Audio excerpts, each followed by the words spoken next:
What are practical, high value self care techniques? I tell you about my top 7 self care techniques. What do no and yes have to do with self care? Let's get started.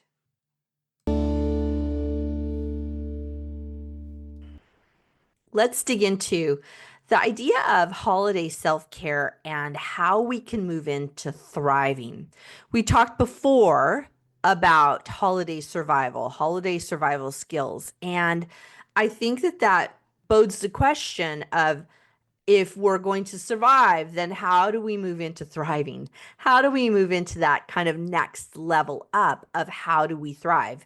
And we talked about last time about holiday survival skills, and we talked about it on the Feed Your Soul with Kim podcast. I'll put the link in the show notes about the holiday survival skills. I just wanted to do a little recap so that remember what we talked about, and you can then put it in context with what we're going to talk about today.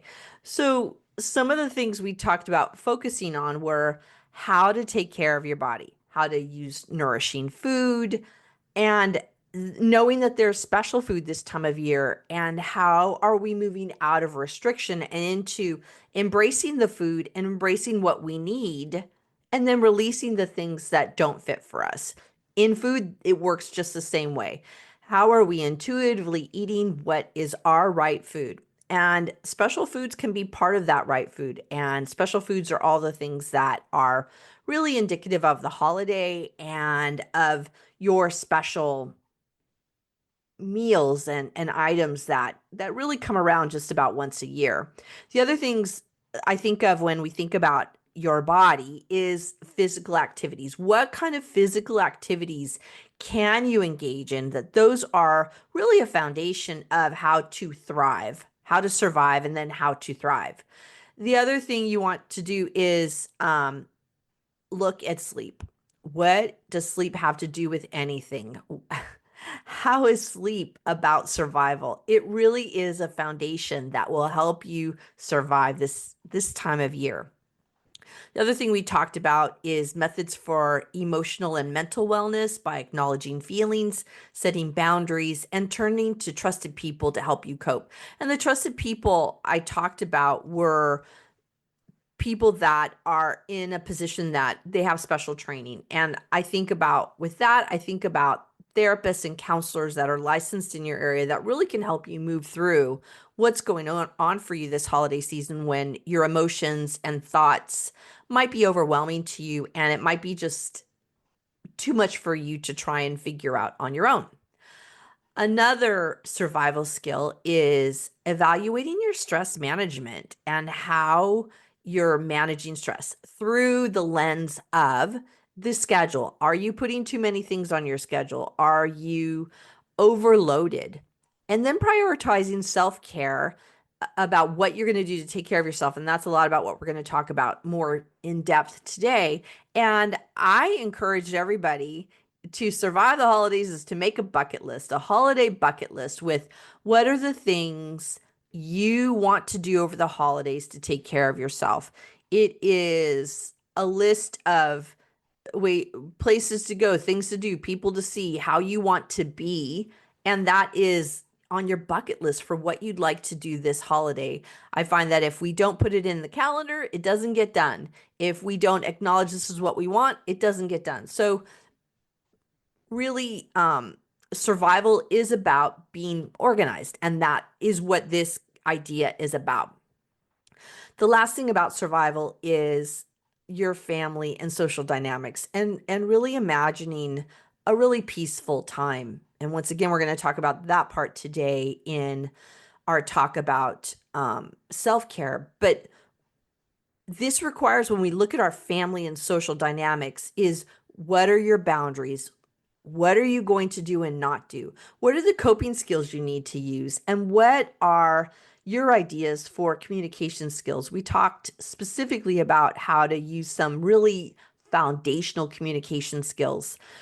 around the holidays, because when you're prepared for your boundaries, your coping skills, and your communication skills, then when things come at you, people come at you, situations come at you, you know how to deal with it. You know how to manage it because you've already thought it through. You already have a plan.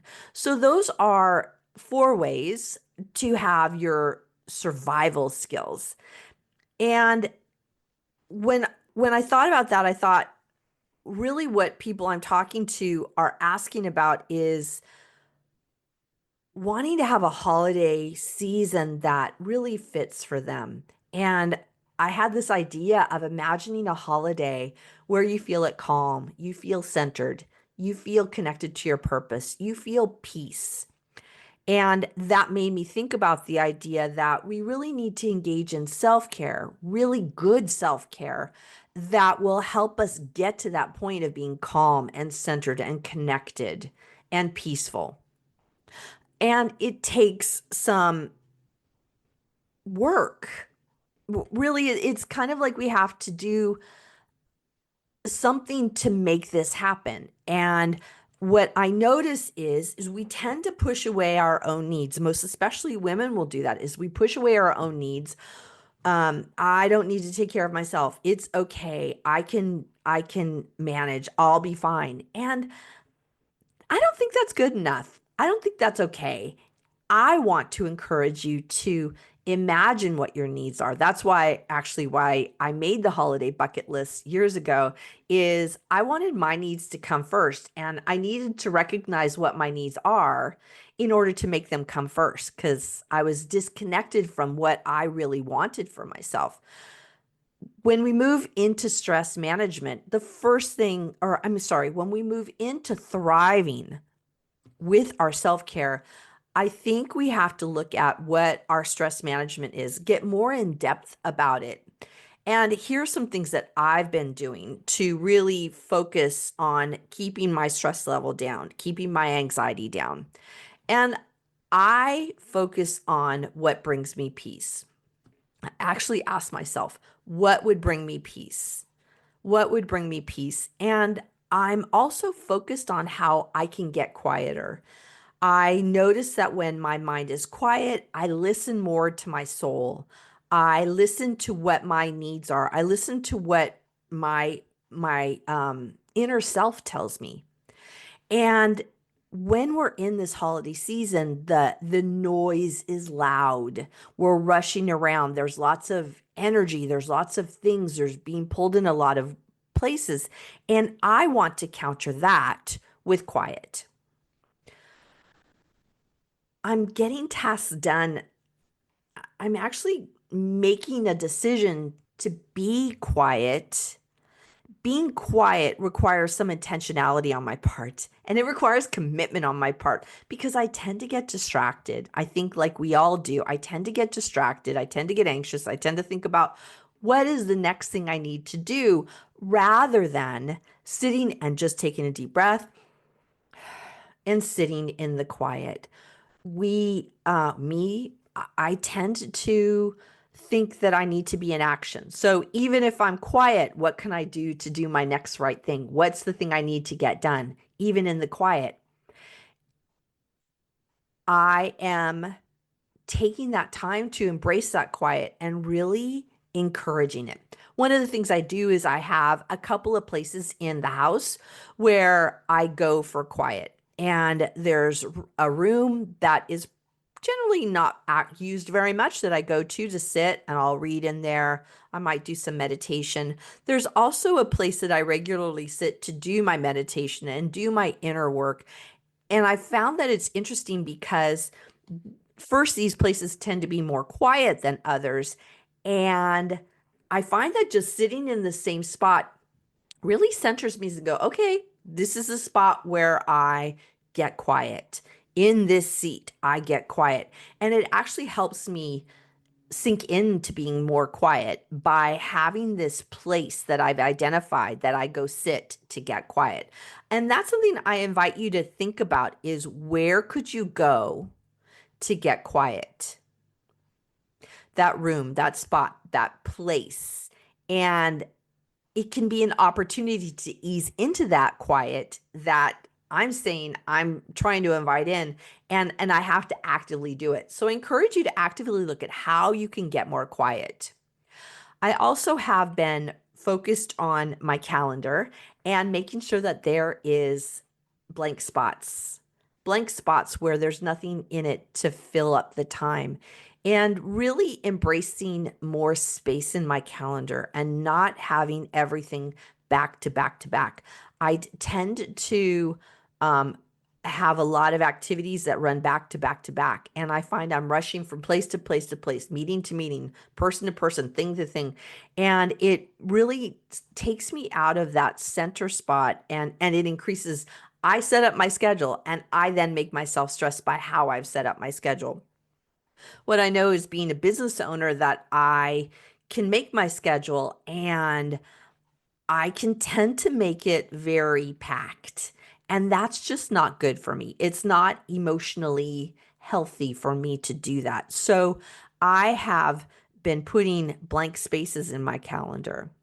And also, what I'll do in my calendar is I'll put meditate or read a book or have some quiet time. And so that will be things that I actively tell myself this is the time for this activity. I know that that becomes really scheduled, but I've found that when I don't schedule it, it doesn't happen. And then I end up really taking away time where I could have more quiet and do things like get on the phone and just scroll, just scroll.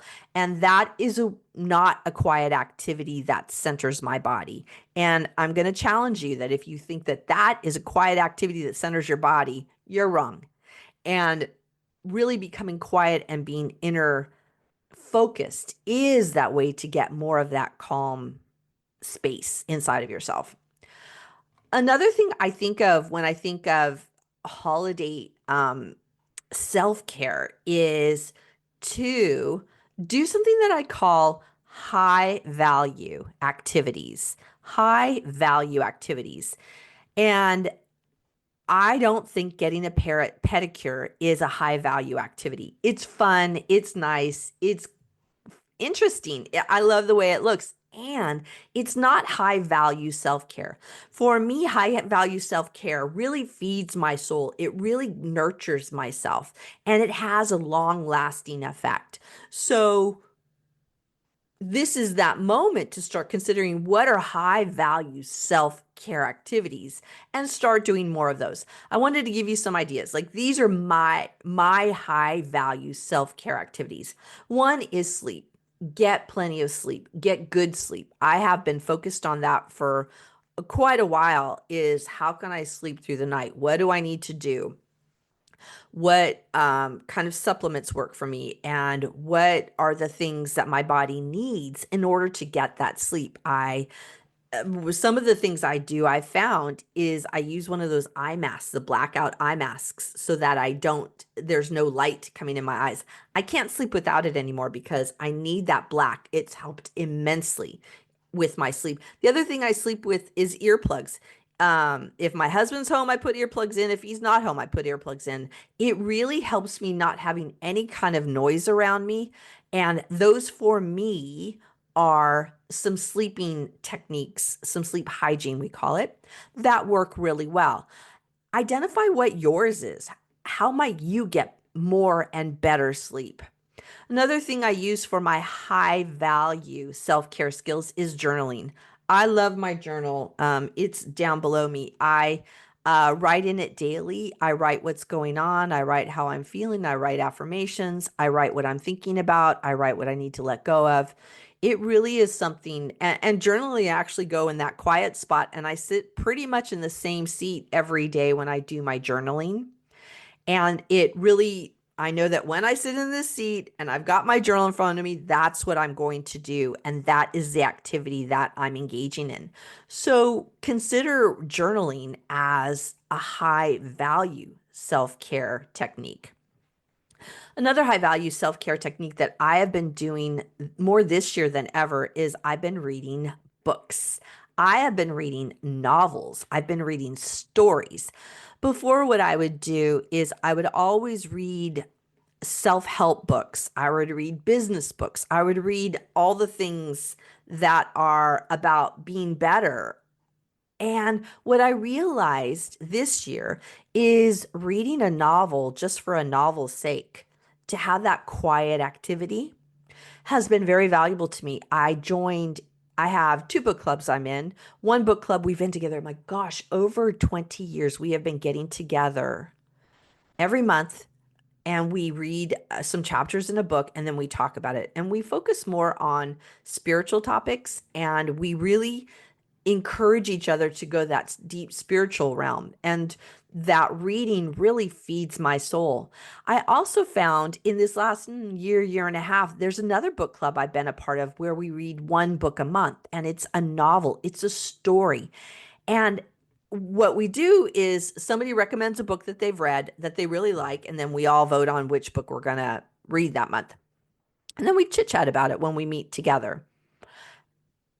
I have found that that has been a huge win for me, that being part of that book club encourages me to read the book. Sometimes I don't have the book read by the time we have our meetup, but I know I'm going to read it. I'm going to finish it after we have our book club.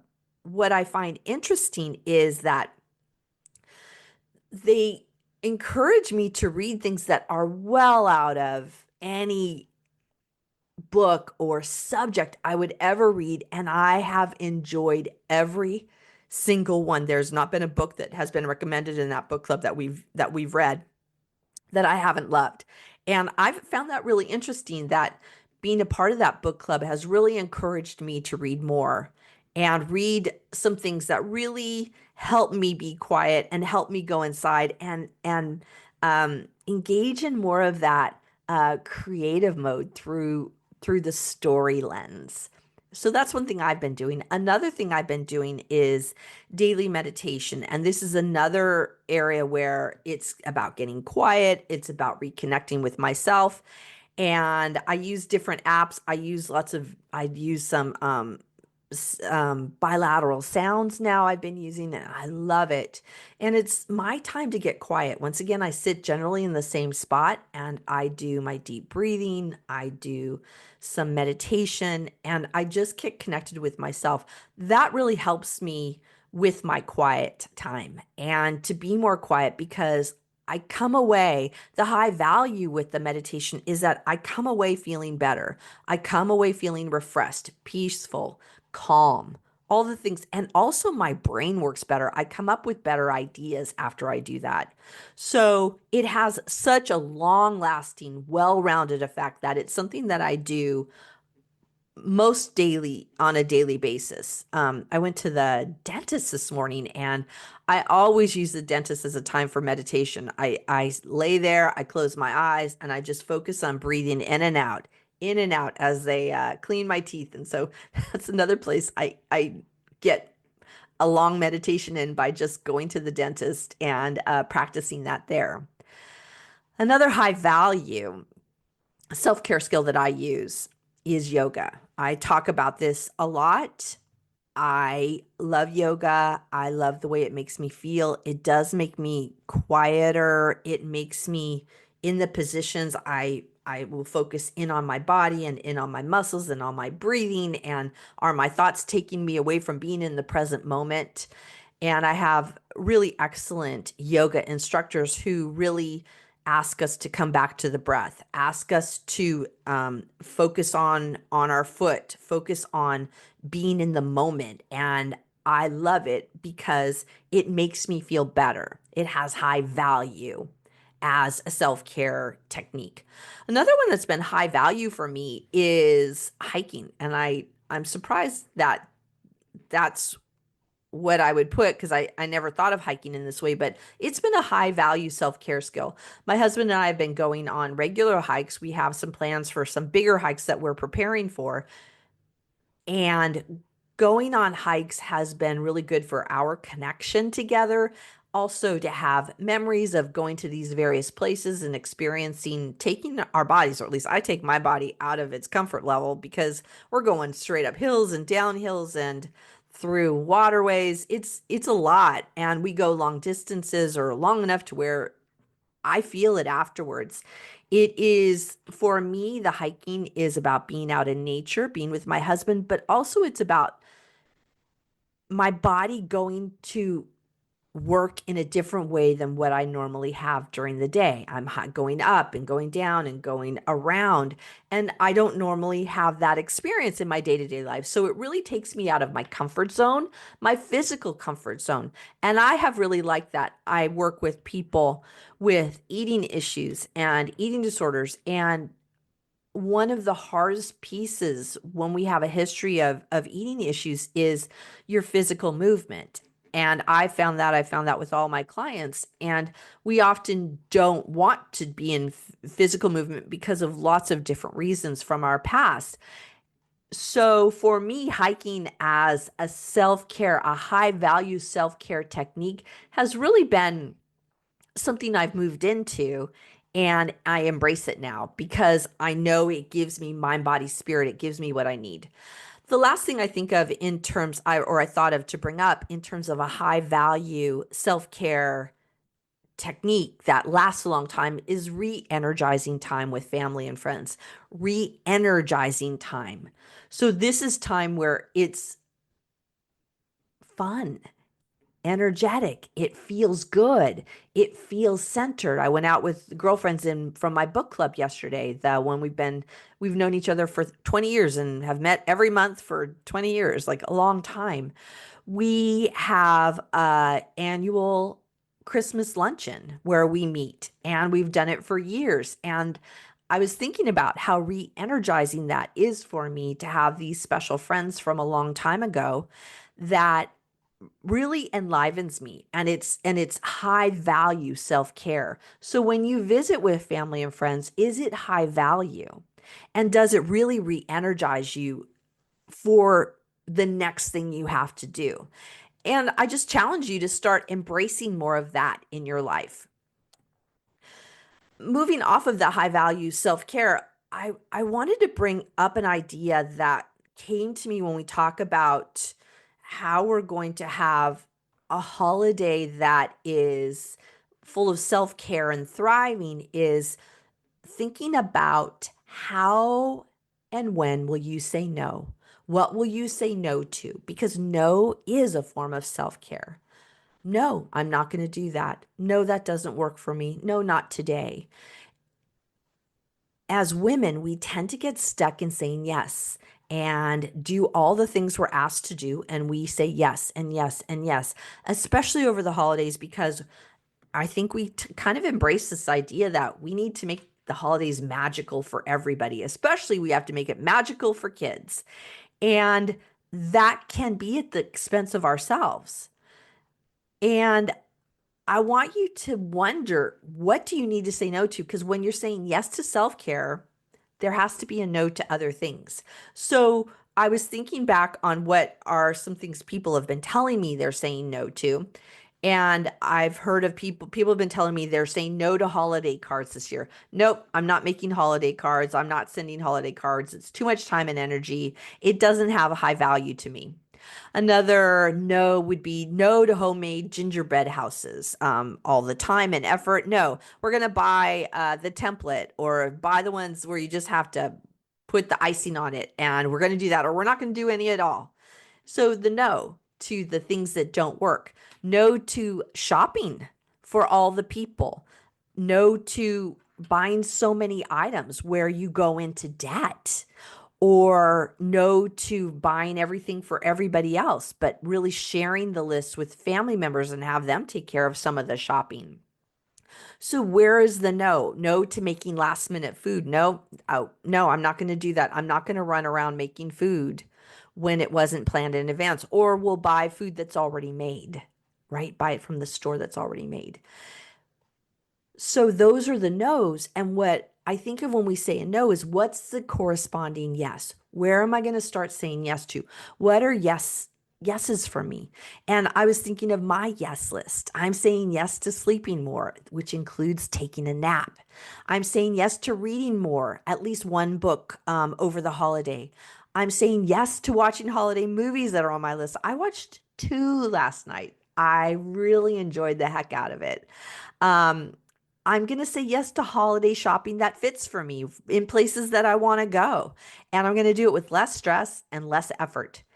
And I'm going to say yes to having a lot more downtime that I talked about in my calendar. So, what are your heck yeses? Where are you going to have a heck yes? I lastly was thinking of what I like to do that I'll share more about at another time is I spend time over the end of the year, the beginning of the year, really mentally and emotionally closing down the year prior. And I do this by reflecting. I like to use Leonie Dawson's life and business, My Brilliant Year. And she has, I'll put a link to it if you want to go get it. It's a book that I follow that's really colorful, and I like using the outline about reflecting on this last year. I use it for my business and I use it for my personal life. I really like it so that I can I like focusing at the end of the year on what the year has been about, what I'll leave behind, and then what I want to embrace in the future. Like I said, we'll talk about that more later, but that is something that I'm starting to do right now as we're ending out the year. You this is really a magical time, and it's as magical as you can make it for yourself. And my idea of peace might be different than yours. My idea of self-care might be different than yours. My idea of what to say yes and no to are probably different than yours. And what is it you want to bring in for yourself this holiday? What do you want in your life over this holiday? And I encourage you to set it up. I encourage you to be proactive, to know that you are worth a very enjoyable, peaceful, calm holiday season. You deserve it. And I would love to hear you tell me what you're going to do. Send me an email and let me know what you're going to do to have a really enjoyable, peaceful, joyful time this holiday season. I look forward to talking with you later. Happy holidays. Bye-bye. Thank you for listening to the Feed Your Soul with Kim podcast. We'd love it if you would subscribe to our podcast on your favorite podcast channel and like our podcast. We'd appreciate it if you would share this podcast with your friends. Looking forward to giving you fresh content next time.